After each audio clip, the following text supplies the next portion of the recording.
This channel does not promote any violent, harmful, or illegal activities. All content provided by this channel is meant for an educational purpose only.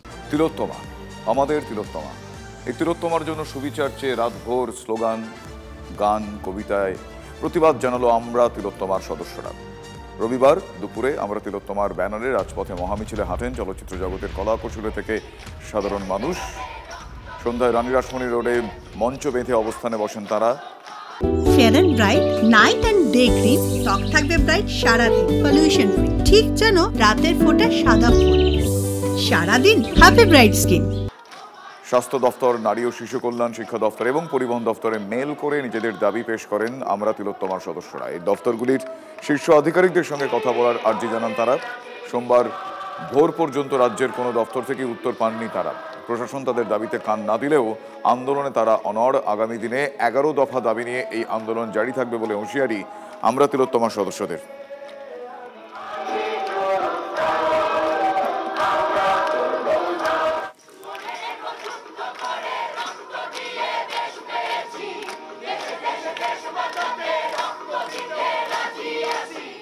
এখন আমাদের সমাজ সংস্কারের কাজ চলছে, অনেক কিছু ঢুকে আছে অনেক বছর ধরে, সেগুলোকে আস্তে আস্তে আমাদেরকে এটার বিরুদ্ধে সোচ্চার হতে হবে, তবেই মানুষ জানতে পারবে, নিজের অধিকার সম্পর্কে জানতে পারবে। তারপর এখন মানুষ অলরেডি রাস্তায় নেমেছে, তারপর আস্তে আস্তে যখন এই পুরো এই দুর্নীতির সমাজটা একটু একটু করে, হয়তো আমরা দেখে যেতে পারবো না, কিন্তু আমাদের পরবর্তী প্রজন্ম বলবে যে হ্যাঁ আমরা কিছু শুরু করে দিয়ে গেছি। বিন্দু মাত্র হেলদোল নেই কোনো।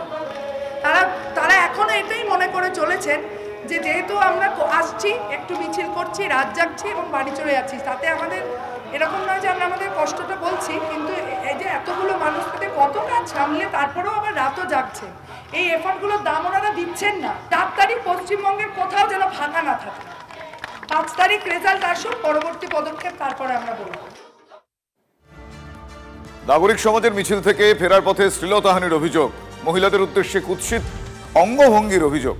সঙ্গে সঙ্গে অভিযুক্তকে ধরে পুলিশের হাতে তুলে দেয় প্রতিবাদীরা। অভিযোগে পুলিশ কয়েক মিনিটের মধ্যেই অভিযুক্তকে ছেড়ে দেয়। এরপরই ডিসি সেন্ট্রালের অফিসে অভিযোগ করতে যান প্রতিবাদীরা। অভিযুক্তকে হাতে নাতে ধরার পরেও কেন ছেড়ে দেওয়া হলো প্রশ্ন তুলে ডিসি অফিসে অবরোধ করতে গেলে পুলিশ পাল্টা ফুটেজ দেখিয়ে অভিযুক্তকে চিহ্নিত করতে বলেন। ডিসি সেন্ট্রাল তড়িঘড়ি অভিযুক্তকে ধরতে সিসিটিভি ফুটেজ শেয়ার করলেন।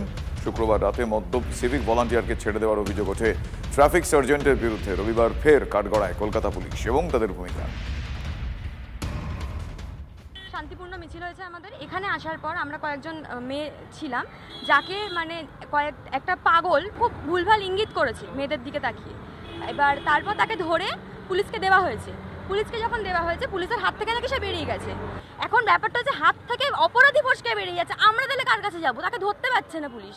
যতক্ষণ না এই পুলিশ অফিসারকে বা এই যে ছিলেন তাকে ধরা হচ্ছে, ততক্ষণ আমরা থামবো না। তিলোত্তমা ধর্ষণ খুনের ঘটনার পর থেকে সরকারি হাসপাতালগুলির যে নিরাপত্তা, সেই নিরাপত্তা নিয়ে হাজারো প্রশ্ন উঠছে যে হাসপাতাল কি নির্যাতনের আখড়া হয়ে উঠছে দিনকে দিন? প্রশ্ন উঠবে নাই বা কেন বলুন? এই যে হাওড়া হাসপাতাল যে ঘটনা, সেখানে সিটি স্ক্যান করার সময় নাবালিকার ওপর অত্যাচারের অভিযোগ উঠল কার বিরুদ্ধে? ওই হাসপাতালের এক কর্মীর বিরুদ্ধে। আর বীরভূমের খবর আপনারা ভাবুন, সেখানে নাইট ডিউটিতে নার্সের সঙ্গে রোগীর অভব্য আচরণ। আর এই 2 জেলার ঘটনা। প্রশ্ন একটাই, এই হাসপাতালগুলো কোনোভাবেই কি নারী সুরক্ষা পেতে পারে না? আরজি করের ঘটনার পর নারী নিরাপত্তার দাবিতে রোজ রাজপথে প্রতিবাদ আন্দোলন হচ্ছে। তাও হাওড়া থেকে বীরভূম হাসপাতালেই বারবার নারী নিরাপত্তা নিয়ে প্রশ্ন উঠছে। শ্লীলতাহানির অভিযোগে হাওড়া জেলা হাসপাতালে শনিবার তুলকালাম। জানা গিয়েছে 28 অগস্ট বুকে ব্যথা নিয়ে হাসপাতালে ভর্তি হয় নাবালিকা। শনিবার রাত 10টায় তার সিটি স্ক্যান হওয়ার কথা ছিল। সেই মতো 13 বছরের কিশোরীটিকে সিটি স্ক্যান রুমে নিয়ে যাওয়া হয়। সেখানেই তাকে শ্লীলতাহানির অভিযোগ ল্যাব টেকনিশিয়ানের বিরুদ্ধে। সিটি স্ক্যানের রুমে পেশেন্টকে নিয়ে এসেছিলাম সিটি স্ক্যান করাতে। যাতে চাচাচ্ছিল, আমরা ভাবলাম হয়তো ছোটো বাচ্চা ভয় চাচাচ্ছে, তার বাড়ির লোককে ভেতরে অ্যালাউ করেনি। সে যখন কমপ্লিট হয়ে বেরোলো, তখন রীতিমতো ভয়ে কাঁপতে কাঁপতে এসে আমাদেরকে জড়িয়ে ধরলো। কি হয়েছে বলছে, আমাকে বাজেভাবে টাচ করেছে, ঠোঁটে কামড়িয়েছে, প্যান্ট খোলার চেষ্টা করেছে, আমার বিভিন্ন জায়গায় হাত দিয়েছে। শুধু শ্লীলতাহানি নয়, পরিচিতরা আরও জানিয়েছেন কুকর্ম করার পর অভিযুক্ত হুমকিও দেয়। আর এই কথাগুলো বাইরে গিয়ে বললে ইঞ্জেকশন দিয়ে দেবো, কাউকে বলবি না, ভয় দেখিয়েছে। মানে ওই যে স্টাফ ছিল ভেতরে, এগুলো কি হচ্ছে? ঘটনা জানাজানি হতেই হাসপাতালে ক্ষোভে ফেটে পড়েন নির্যাতিতার পরিবার ও প্রতিবেশীরা। অভিযোগ পেয়ে ল্যাব টেকনিশিয়ানকে গ্রেফতার করে হাওড়া থানার পুলিশ। জানা গিয়েছে এর আগেও ধৃতের বিরুদ্ধে একাধিক অভিযোগ উঠেছে। তারপরেও কেন পদক্ষেপ করেনি হাসপাতাল কর্তৃপক্ষ? রবিবার হাসপাতালের সুপার নারায়ণ চক্রবর্তীকে ঘেরাও করে বিক্ষোভ দেখায় ডিওয়াইএফআই। যদি ওই সিটি স্ক্যান রুমের ভিতরে একটা ছেলে 13 বছরের একটা মেয়ের সঙ্গে এরকম মোলেস্টেশন করতে পারে, তার মানে আমাদের আশেপাশে যারা অপরাধী রয়েছে তারা কতটা সাহস নিয়ে ঘুরে বেড়াচ্ছে। আমার সরকার যদি প্রথম দিন থেকে স্পষ্টভাবে এদের বিরুদ্ধে থাকতো তাহলে বোধহয় এত সাহস হতো না। রাজ্যেই সাধারণ মানুষের নিরাপত্তা আজকে চুলার দুয়ারে চলে গেছে। যারা এই ঘৃণিত কাজ করছে আমরা তার বিচার চাই। রবিবার হাসপাতালে বিক্ষোভ দেখায় বিজেপিও। সিটি স্ক্যান হবে, সেখানে কোনো মহিলা সহায়ক কেন থাকবে না, এটা পূর্ণভাবে হসপিটাল প্রশাসনের ফেলিওর। আপনি জানেন যেখানে ঘটনা হয়েছে তার পাশেই রোজ রাত্রিবেলা মদের গাঁজার ঠেক বসে, সে সুপারিনটেন্ডেন্ট জানে না। হাওড়া হাসপাতালে যখন নাবালিকা রোগীকে শ্লীলতাহানির অভিযোগে শোরগোল, তখন সেই রাতেই বীরভূমের ইলাম বাজারে হাসপাতালে কর্তব্যরত নার্সের সঙ্গে অভব্য আচরণের অভিযোগ, তাও আবার রোগীর বিরুদ্ধে। ইনজেকশন আর স্যালাইন দেওয়ার জন্য আমি গেছিলাম, চ্যানেল করার সময় পেশেন্টটা মানে আমার গায়ে হাত দেয় এবং খুব প্রাইভেট পার্টে হাত দেয় এবং গালিগালাজও করছিল। শনিবার রাতেই অভিযুক্তকে গ্রেফতার করে পুলিশ, কিন্তু তারপরও নিরাপত্তা নিয়ে সংশয়ে ইলামবাজার ব্লক স্বাস্থ্য কেন্দ্রের কর্মীরা। মর্নিং ইভিনিং শিফটে কোনো পুলিশ কর্মী এখানে থাকে না, আমরা নিরাপত্তাহীনতায় ভুগছি। এই দুদিনের শুধু নিরাপত্তা আমরা চাই না, আমরা চাই যাতে সর্বক্ষণে নিরাপত্তা পাই। নাইট ডিউটি করতে অবশ্যই ভয় পাচ্ছি, প্রচণ্ড আতঙ্কে আছি প্রত্যেকটা স্টাফ, শুধু মেয়ে বলে নয় ছেলেরাও আতঙ্কে আছে।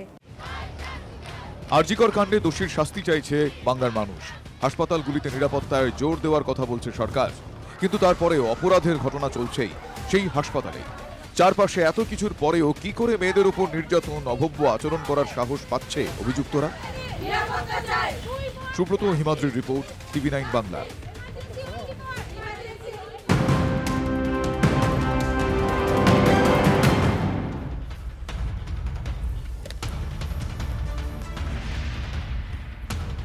শান্তি চুক্তির 1 মাসের মধ্যে ফের রক্তাক্ত মণিপুর। মেয়ের সামনে গুলিবিদ্ধ হয়ে মৃত্যু মায়ের। পশ্চিম ইম্ফলে সংঘর্ষের ঘটনায় মৃত 2 গ্রামবাসী, আহত 5।